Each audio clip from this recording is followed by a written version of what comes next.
Hello students, a very good evening to all of you. So पिछली video तक हमने discuss किया था अबाउट प्रेशर इन लिक्विड्स। इस वीडियो में हम स्टार्ट कर रहे हैं प्रेशर इन गैसेस। भाई पिछली वीडियो में हमने बात की थी कि बेसिकली जो इसका मेन हमारे पास जो टॉपिक है that is pressure in fluids. Fluids में हमने क्या डिस्कस किया अभी तक? लिक्विड्स, और मैंने कहा था आपको गैस भी क्या होती है, फ्लूइड ही। तो इसमें हम स्टार्ट करेंगे अबाउट गैसेस। लिक्विड में हमने एक फॉर्मूला पढ़ा था HROG which is for pressure, और सेम फॉर्मूला ही गैसेस के लिए भी वैलिड होगा, P इक्वल्स टू HROG।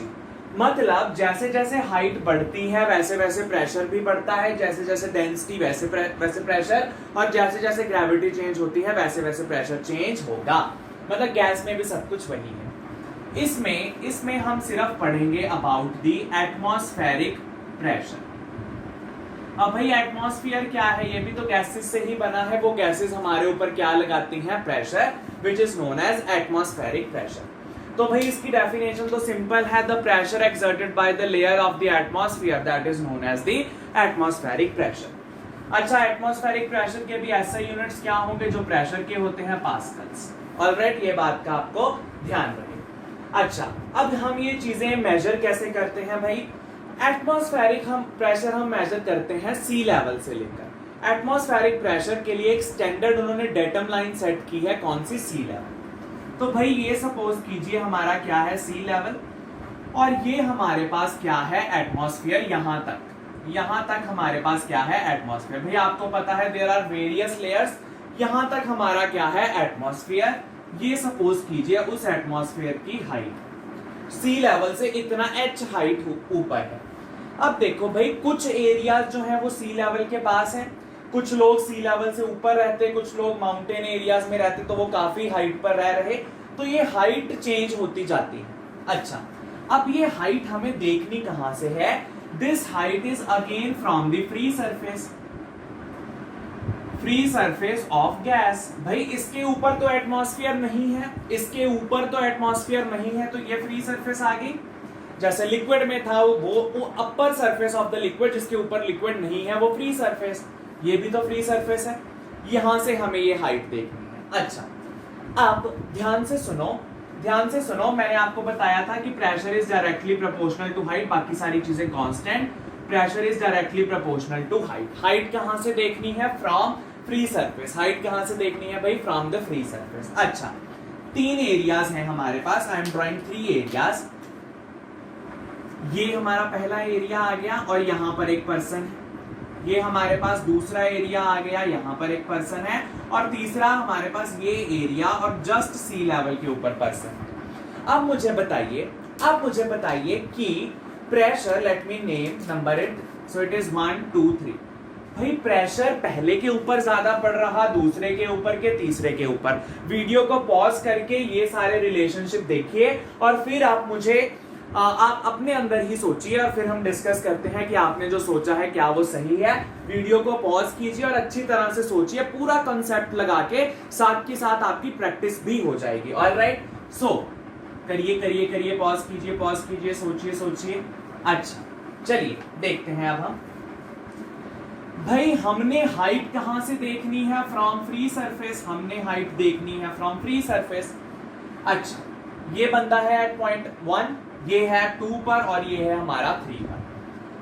अब भाई ये हाइट ज्यादा है, फ्री सरफेस से यहां तक ये हाइट आ गई, फ्री सरफेस से यहां तक दूसरी हाइट, और फ्री सरफेस से यहां तक ये पूरी हाइट। भाई हाइट कहां से देखनी है? Free surface. ये पॉइंट फ्री सरफेस से इतनी दूर, ये वाला पॉइंट फ्री सरफेस से इतनी दूर, ये वाला पॉइंट फ्री सरफेस से इतनी दूर। तो ऑब्वियसली प्रेशर 3 के ऊपर ज्यादा, फिर 2 के ऊपर, फिर 1 के ऊपर। मतलब 1 के ऊपर जो प्रेशर पड़ रहा है वो क्या है? बहुत कम। Pressure exerted on first is very very less as compare to pressure exerted by 3। अच्छा, एक चीज हमने पिछली वीडियो में भी डिस्कस की थी कि जो भी प्रेशर एक्सर्ट करता है लिक्विड, वो अपने वेट की वजह से करता है। भाई जितना देखो भाई, एक लिक्विड इतनी हाइट का है, एक लिक्विड इतनी हाइट का, तो जैसे हाइट बढ़ेगी वॉल्यूम भी पानी का बढ़ेगा, वेट भी बढ़ेगा, तो उतना ज्यादा वो प्रेशर हम पे लगा रहा। इसमें भी वही है भाई, देखो इस पे ये पूरी हाइट वाला एटमॉस्फेयर अपना वेट लगा रहा, इसके ऊपर इतनी सी हाइट वाला और इसके ऊपर इतनी सी हाइट वाला, तो ऑब्वियसली जितनी हाइट ज्यादा उतना वेट ज्यादा, उतना वो हमारे ऊपर क्या लगाएगा, एटमॉस्फेरिक प्रेशर। अच्छा चलिए, यानी कि एटमॉस्फेरिक हम पे बहुत ज्यादा प्रेशर अप्लाई कर रहा, एटमॉस्फेयर हम पे बहुत ज्यादा प्रेशर अप्लाई करता।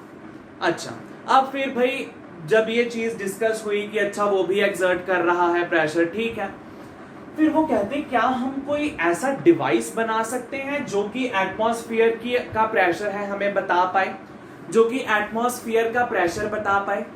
तो उन्होंने एक बहुत ही कमाल का डिवाइस हमें प्रिपेयर करके दिया, दैट डिवाइस इज बैरोमीटर। भाई barometer is a device which helps us to measure the atmospheric pressure. भाई ये क्या मेजर करता है, इट मेजर्स एटमॉस्फेरिक प्रेशर। और जो आप वेदर फोरकास्ट के बारे में भी सुनते हैं आजकल, ये रेनी सीजन, स्टॉर्म्स वगैरह ऐसा सीजन चल रहा, तो ये भी सारा कौन डिटेक्ट कर रहा, हमारा बैरोमीटर। वो भी सारी चीजें कौन डिटेक्ट कर रहा, हमारा बैरोमीटर। की हम कहते हैं कि नेक्स्ट वीक पूरा गर्मी रहेगी, आज के दिन बारिश आएगी, आज विंड आ सकती है, फास्ट फ्लोइंग एयर, तो ये सारी चीजें कौन बताता है हमें, barometer. It helps in weather forecasting. वो किस तरीके से है वो इतना डिटेल में नहीं है, थोड़ा सा एक आधा पॉइंट है, हम वीडियो के लास्ट में डिस्कस कर लेंगे। अच्छा तो हमने क्या कहा कि जैसे जैसे हाइट बढ़ रही प्रेशर बढ़ रहा। अच्छा अब एक डिवाइस भी बन गया बैरोमीटर। अब हम क्या करेंगे, मैं आपको सिर्फ एक बैरोमीटर की एटिपिकल डायग्राम, मतलब बहुत डिटेल में नहीं जाएंगे, बस एक आपको सिंपल से डायग्राम से आपको समझा देंगे कि हम किस तरीके से वो जो प्रेशर है एटमॉस्फेयर का वो फाइंड आउट करते हैं। अच्छा तो भाई हम सिर्फ एक सिंपल बैरोमीटर की डायग्राम बनाएंगे। हो सके तो आप भी साथ के साथ बैरोमीटर की डायग्राम बनाएं और हमेशा पेन पेपर नोटबुक कुछ ना कुछ लेके जरूर बैठें और वीडियो को एक ही बारी में खत्म करने की कोशिश कीजिएगा। अब ये पबजी वगैरह का सीजन खत्म हो चुका है, ऑलराइट। अच्छा भाई ये हमारे पास एक बीकर है, इस बीकर में हमने ऐसे इन्वर्ट करके एक टेस्ट ट्यूब रख दी। सपोज हमने इन्वर्ट करके टेस्ट ट्यूब रख दी, इस बीकर में हमारे पास क्या है, mercury. Mercury is symbolized as Hg। भाई मरकरी एक मेटल है which is in its liquid state, वो लिक्विड स्टेट में रहती है, इसका जो फॉर्मूला है या सिंबल है दैट इज Hg। अच्छा अब ध्यान से सुनिए क्या हो रहा, हमने इसको बाहर हवा में खुला छोड़ दिया, एटमॉस्फेयर अगर प्रेशर लगा रहा है, तो प्रेशर लगने की वजह से ये लिक्विड इसके अंदर राइज करना चाहिए, प्रेशर लगने की वजह से लिक्विड इसमें राइज करना चाहिए। अब देखते होता क्या है, भाई यहां से एटमॉस्फेयर ने प्रेशर लगाया, खाली जगह से एटमॉस्फेयर ने प्रेशर लगाया, ड्यू टू विच मरकरी जो है it is forced to move inside this test tube. ये मरकरी इस टेस्ट ट्यूब के अंदर पुश होनी शुरू हो गई। अच्छा कैसे भाई, ये यहां से इसने प्रेशर अप्लाई किया जिसकी वजह से इस यहां पर इसका राइज हमें दिखने लग गया, यहां पर हमें इसका राइज दिखने लग गया, ऑलराइट। तो उन्होंने कहा अच्छा जितना इसने प्रेशर लगाया होगा उतनी ही हाइट तक ये ऊपर गया होगा, जितना एटमॉस्फेयर ने प्रेशर लगाया होगा उतनी हाइट से ये जो लिक्विड है इसके अंदर चला गया होगा। सपोज ये हमने हाइट कह दी h, this height is h। इसने क्यों ये हाइट गेन की, क्योंकि साइड से एटमॉस्फेयर ने प्रेशर लगाया जिसकी वजह से लिक्विड है जो वो अंदर चला गया। अगर बाय चांस और ज्यादा हाई प्रेशर होता तो ये और ऊपर तक चला जाता, यानी कि प्रेशर उतना बढ़ेगा जितनी हाइट बढ़ रही, ऑलराइट, या फिर हाइट उतनी बढ़ेगी जितना आसपास का प्रेशर बढ़ेगा। यानी कि अगर बाहर वाला प्रेशर ज्यादा है तो इसकी हाइट भी ज्यादा होगी, अगर बाहर वाला प्रेशर कम है तो इसकी हाइट भी कम होगी। अच्छा तो उन्होंने जिन्होंने ये बैरोमीटर डिवाइस किया वो कहते कि ये हाइट आई हमारी 13.6 सेंटीमीटर्स, ये हाइट हमारी आई 13.6 सेंटीमीटर। हाइट कितनी आई भाई, 13.6 centimetre. Sorry this height is 76 centimetre, not that, this is 76 centimetre. ये हाइट है जो हमारी आई, कितनी आई भाई, दिस इज 76 सेंटीमीटर। ये भाई ध्यान से समझना, वो पिछले हमने गलती से लिख दिया, दिस हाइट इज 76 सेंटीमीटर। यहां से हमने हाइट मेजर की, ये हाइट कितनी आ गई भाई, 76 सेंटीमीटर, और this can be written as 0.76 metre और 760 mm। कोई भी यूनिट्स के साथ, भाई आप यूनिट्स के साथ खेलना आपको आना चाहिए। 76 सेंटीमीटर, एक जीरो और लगा दो, mm, इसमें से 2 जीरोस नीचे लगा दो तो मीटर्स। ये हमने बहुत अच्छी तरह से प्रैक्टिस भी किया हुआ है। 76 सेंटीमीटर, 0.76 मीटर और 760 mm, ये एक ही बात है। तो ये हाइट इन्होंने कितनी ली, 76। This is the standard height.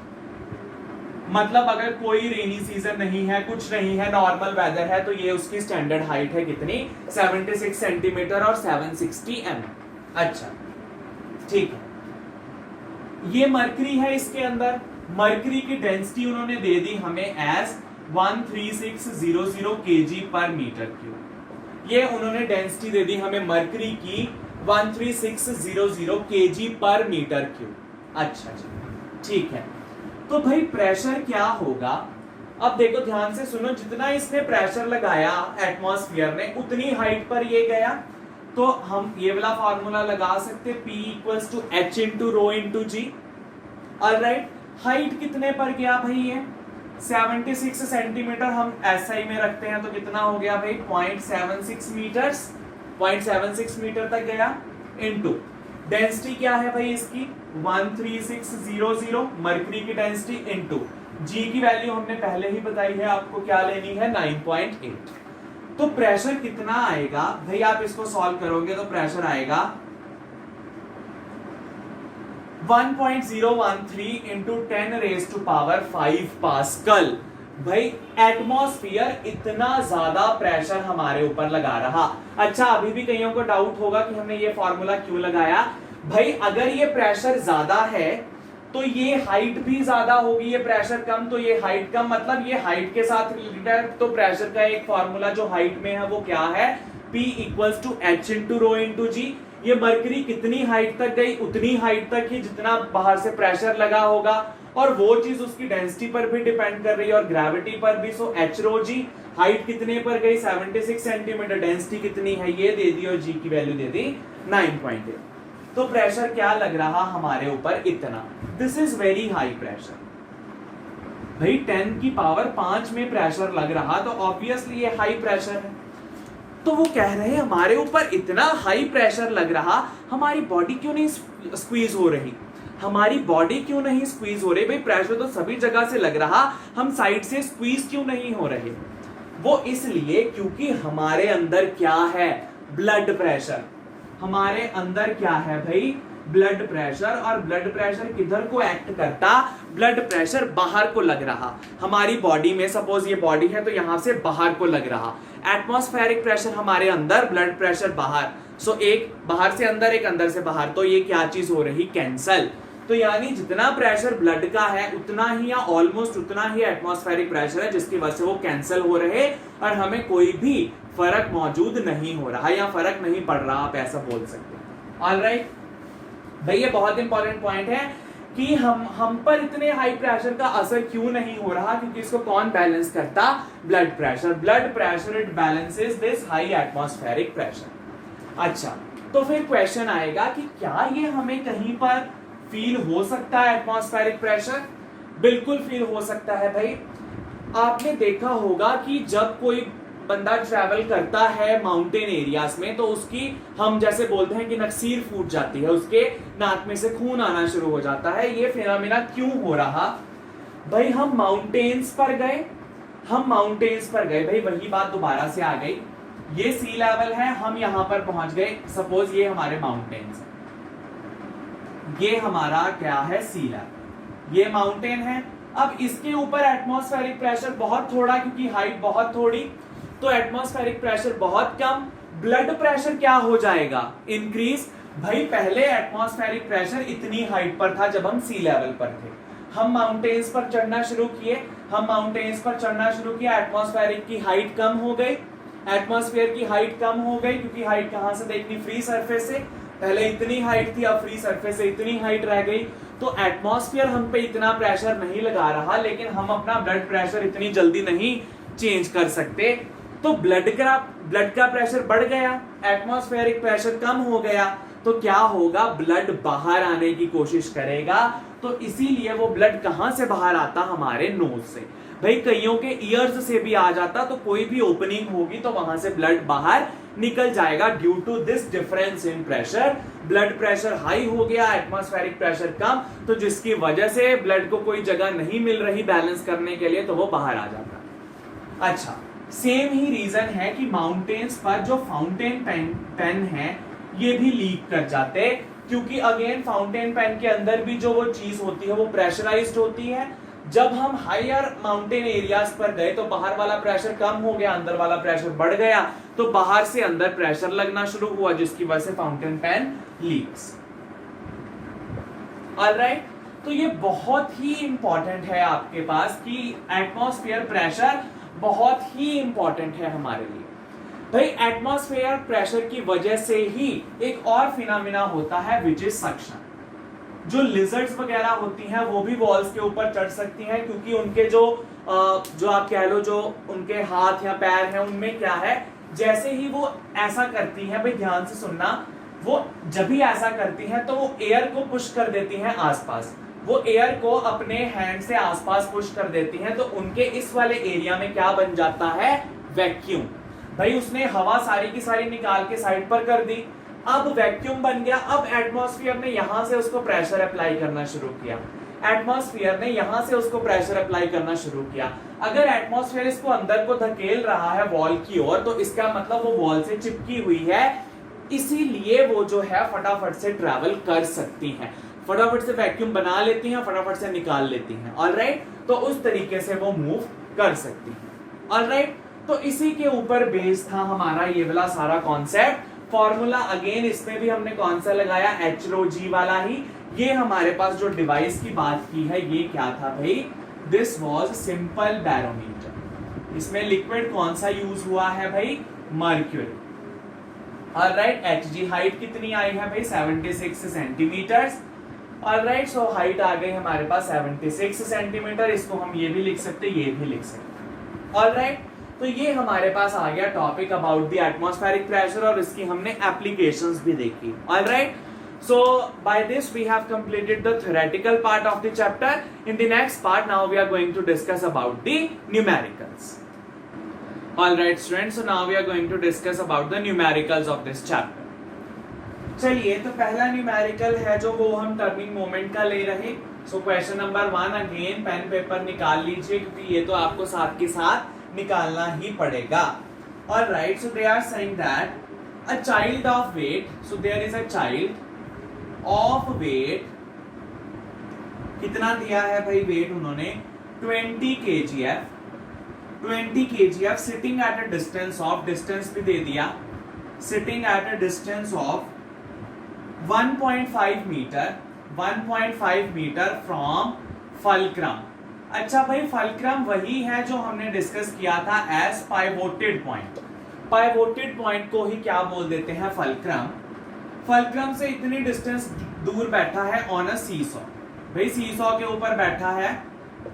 अच्छा जी, what is the moment of the force of weight, moment हमें निकालना है। बेसिकली वो हमें पूछ रहे हैं what is the turning moment, वो हमें पूछ रहे हैं what is the turning moment if 1 kgf is 10 newton. भाई उन्होंने ये भी दे दिया कि 1 kgf क्या है, 10 न्यूटन। भाई मैंने आपको उस दिन भी बताया था जो वेट है वो क्या है, फोर्स, इसके यूनिट्स kgf ना होकर क्या होते हैं, न्यूटन्स। तो भाई पहले तो हम इसी को कर लेते हैं। अगर 1 kgf 10 न्यूटन है तो 20 kgf कितने न्यूटन होगा, इट वुड बी 10 into 20। दोबारा से 1 kgf अगर 10 न्यूटन है तो 20, यूनिटरी मेथड मैथमेटिक्स, 1 kgf अगर 10 न्यूटन है तो 20 kgf कितने न्यूटन होगा, 10 into 20, so it is 200 Newton. तो वेट उसका इन न्यूटन कितना आ गया, 200। तो बेसिकली वेट क्या है, फोर्स। ऑलराइट, वेट क्या है भाई, फोर्स। फोर्स कितना आ गया, 200 न्यूटन। ऑलराइट, उन्होंने कहा है कि ये चाइल्ड यहां पर है, कितने डिस्टेंस दूरी पर बैठा है सीसॉ से, 1.5 मीटर, दिस इज फल्क्रम और दिस इज पाइवोटेड पॉइंट। इसको हम पाइवोटेड पॉइंट भी बोल सकते हैं या फल्क्रम भी बोल सकते हैं। अच्छा, अब मुझे बताइए ये ऑब्वियसली वेट इसका कैसे लगता है, वर्टिकली डाउनवर्ड्स। हमने इसका वेट लगा दिया वर्टिकली डाउनवर्ड्स, और वेट कितना है भाई 200 न्यूटन। ऑलराइट, वेट कितना है भाई 200 न्यूटन, 200 न्यूटन का वेट है। अच्छा, वो पूछ रहे इसकी वजह से टर्निंग मोमेंट क्या है। भाई ध्यान से देखो, ये सीसॉ है, यानी इस पॉइंट के अबाउट ये इस तरीके से मूव कर सकता। सीसॉ पता ही है आपको, ये इस पॉइंट के अबाउट लेफ्ट राइट मूव कर सकता या अप एंड डाउन मूव कर सकता। अच्छा, यहां पर बैठा तो इसकी वजह से सीसॉ इधर की तरफ बेंड करेगा, यानी ऐसे बेंड करेगा सीसॉ। भाई ऐसा था, यहां पर कोई वो चाइल्ड बैठा है तो इसको इस तरीके से नीचे लेके आएगा, यानी ये किस डायरेक्शन में जाएगा, इस डायरेक्शन में। और ये डायरेक्शन कौन सी है भाई, एंटी क्लॉकवाइज। तो बिना ही सॉल्व किए हमें डायरेक्शन तो मिल गई टर्निंग मोमेंट की, क्या है, एंटी क्लॉकवाइज। भाई इधर को गिरेगा तो ये कौन सी डायरेक्शन, एंटी क्लॉकवाइज। सिर्फ इसका मैग्नीट्यूड पूछा है, तो टर्निंग मोमेंट t और टर्निंग मोमेंट को हम लिखते हैं tau, this is equals to force into, भाई डिस्टेंस अभी भी जिसने बोला उसके ऊपर तो लानत है, ये क्या है, परपेंडिकुलर डिस्टेंस। भाई जिसने अभी तक भी डिस्टेंस ही बोल रहे हैं, यानी उन्होंने कॉन्सेप्ट अच्छी तरह से नहीं सुना। परपेंडिकुलर डिस्टेंस ही आपको हमेशा याद रखना है, it is force into perpendicular distance. अच्छा भाई, फोर्स तो हमारी लग रही 200 न्यूटन की, इनटू परपेंडिकुलर डिस्टेंस क्या है। भाई ये फोर्स इस तरीके से है, यानी परपेंडिकुलर डिस्टेंस इस तरीके से देखना होगा हमें। परपेंडिकुलर डिस्टेंस देखते कहां से है, जहां पर फोर्स लग रही वहां से लेके फल्क्रम तक, तो ये आ गया डिस्टेंस हमारे पास 1.5, जहां पर फोर्स लग रही वहां से लेकर के फल्क्रम तक। अच्छा, तो ये हमने जीरो हटा दी, ये आ गया 15 2 30, एक जीरो हमने खुद लगा दी, तो टाउ क्या आ गया 300। इसको यहां पर लिखते, टाउ क्या आ गया भाई हमारे पास 15 2 30, 300। भाई यूनिट्स लिखने मत भूलिएगा, इसके यूनिट्स क्या होते हैं, newton metre. So tau is having the units of newton metre. और यहां पर आप अपने आंसर को खत्म नहीं करेंगे, क्यों, क्योंकि अभी तक हमने डायरेक्शन स्पेसिफाई नहीं की। डायरेक्शन क्या आ गई भाई 300 न्यूटन मीटर, किस डायरेक्शन में, एंटी क्लॉकवाइज, एंटी क्लॉकवाइज। अच्छा, अब कई लोग सोच रहे हैं, और वो भी बिल्कुल सही है, अगर बच्चा इधर बैठ के यहां पर 1.5 मीटर दूर है तो क्या आ जाएगा क्लॉकवाइज। अगेन 200 न्यूटन नीचे को लग रहा, 1.5 मैग्नीट्यूड तो सेम रहेगा, एंटी क्लॉकवाइज की जगह पर क्या हो जाएगा, क्लॉकवाइज। लेकिन ये लिखने से पहले आपको डायग्राम बनानी पड़ेगी। You will have to make the diagram if you are specifying the direction. Anti clockwise है तो बच्चे को इधर बिठाना, क्लॉकवाइज है तो बच्चे को इधर बिठाना। अभी देखो ये इधर है तो इधर को आएगा, यानी इधर को नीचे आएगा, इधर को नीचे आने का मतलब वो किस डायरेक्शन में जा रहा, क्लॉकवाइज डायरेक्शन। ऑलराइट, तो ऐसी चीजों, देखो कॉन्सेप्ट अगर क्लियर हो तो दुनिया का कोई भी क्वेश्चन हो जाता है। अगर आपका कॉन्सेप्ट ही नहीं क्लियर, यहाँ पर रट्टा लगा रहे हैं तो कोई भी क्वेश्चन, हर एक क्वेश्चन अड़ जाएगा आपका। ऑलराइट, वो निकलेगा ही नहीं आपका क्वेश्चन, वो कहीं ना कहीं पर आपको बांध के रख लेगा। ऑलराइट, तो इस चीज को आप ध्यान दीजिएगा कि आप अपना जो भी क्वेश्चन सॉल्व करते हैं रट्टा लगा के मत कीजिएगा।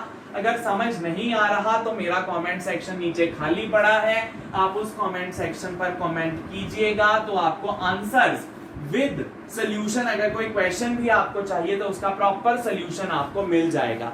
लेकिन उसके लिए आपको खुद बताना पड़ेगा ना कि आपको क्या चीज नहीं समझ आ रही। Alright, let us talk about the next question. Question number 2, भाई ये सारे अनसॉल्व क्वेश्चन है आप ही की बुक में से। अ हैवी स्टोन, भाई स्टोन के बारे में बात कर रहे हैं जिसका वेट उन्होंने दिया है 80,000 न्यूटन, वेट दे दिया 80,000 newton, is placed on a platform 5 metre into 4 metre. भाई एक प्लेटफॉर्म उन्होंने रखा, उसकी लेंथ और ब्रेड्थ हमें दे दी 5 मीटर की, 4 मीटर की ब्रेड्थ है, और इसके ऊपर हमने ये स्टोन रखा सपोज, जिसका वेट क्या है 80,000 न्यूटन, 80,000 न्यूटन। तो वो पूछ रहे calculate the pressure on the platform. तो वो पूछ रहे हैं what is the pressure on the platform, इस प्लेटफॉर्म के ऊपर प्रेशर कितना पड़ेगा। तो भाई हमारे पास प्रेशर का बेसिक फॉर्मूला है थ्रस्ट बाय एरिया। अब भाई फोर्स नहीं थ्रस्ट, ये वेट वर्टिकली डाउनवर्ड लगता है, वेट तो वर्टिकली डाउनवर्ड है भाई, ये प्लेटफॉर्म है, इसके ऊपर कोई चीज पड़ी है तो उसका वेट वर्टिकली डाउनवर्ड। तो अगेन हैंड में और इसमें क्या एंगल बन रहा है, यहां पर देखिए ये एंगल क्या है 90 डिग्री। तो यानी कि हम थ्रस्ट को, वेट को क्या ले सकते हैं, thrust. So thrust is 80,000 upon area क्या हो जाएगा भाई, एरिया हो जाएगा लेंथ इंटू ब्रेड्थ, क्योंकि प्लेटफॉर्म है सो लेंथ इंटू ब्रेड्थ, ये एरिया हो जाएगा L इंटू बी। अच्छा 80,000 डिवाइडेड बाय लेंथ क्या है भाई 5, ब्रेड्थ क्या है 4, 5 इंटू 4, 5 4 जा 20 मीटर स्क्वायर, ये हो जाएगा, एक जीरो के साथ एक जीरो गई, 2 4 जा 8, तो ये कितना आ गया 4000। तो प्रेशर कितना आया हमारे पास 4000 क्या पास्कल, 4000 क्या आ गया हमारे पास प्रेशर। तो इसने कितना प्रेशर अप्लाई किया 4000 पास्कल्स। ऑलराइट, इस स्टोन ने कितना प्रेशर अप्लाई किया 4000 पास्कल्स। तो ये तो भाई सिंपल सा क्वेश्चन था, बट ज्यादा जो क्वेश्चन इंपॉर्टेंट है वो है आपके टर्निंग मोमेंट पर। अच्छा, इसमें हमने डायरेक्शन स्पेसिफाई नहीं की, क्यों, क्योंकि प्रेशर क्या होती है स्केलर क्वांटिटी, क्योंकि ये law of scalar addition follow करते हैं। ऑलराइट, ये हमने एक वीडियो में डिस्कस कर लिया था। अच्छा भाई ऑलमोस्ट सारे क्वेश्चन उसी तरीके के हैं, एक लास्ट क्वेश्चन ले लेते हैं बस, क्वेश्चन नंबर 3। वो कह रहे the pressure exerted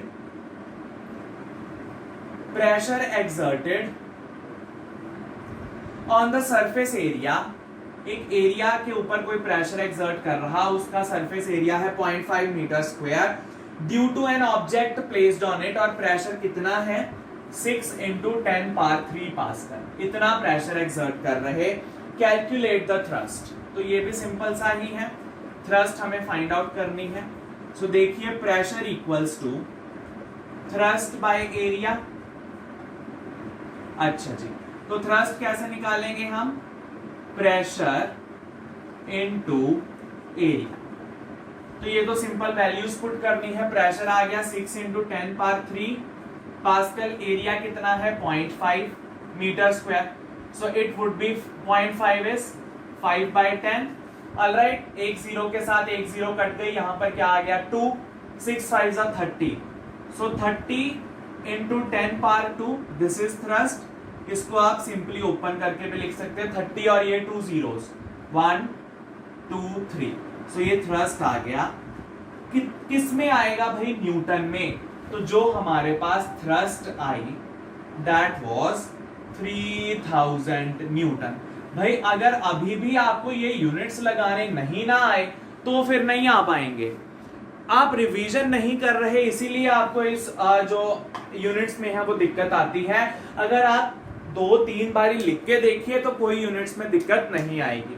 so it is very very important कि आपको यूनिट्स क्लियर हो और आपका मैथ स्ट्रांग हो। अच्छा, मैथ स्ट्रांग से एक आयरॉनिकल बात मैं अभी आपको बता दूं, हो सकता है यहाँ कैलकुलेशन करने टाइम मुझसे कोई दिक्कत हो जाए या कोई जीरो मिस हो जाए या मल्टीप्लिकेशन में दिक्कत आ जाए, लेकिन आपको अगर लगता है तो आप अपने हिसाब से खुद करेक्ट कर लीजिएगा, लेकिन गलत मत कीजिएगा। ऑलराइट, कॉन्सेप्ट समझ में आ जाना चाहिए, बाकी कैलकुलेशन पार्ट आप ही के ऊपर बेस्ड है। Alright, so this was all about this numerical. So by this we have completed the theoretical as well as the numerical part of this chapter. So by this we have completed this chapter as force and pressure.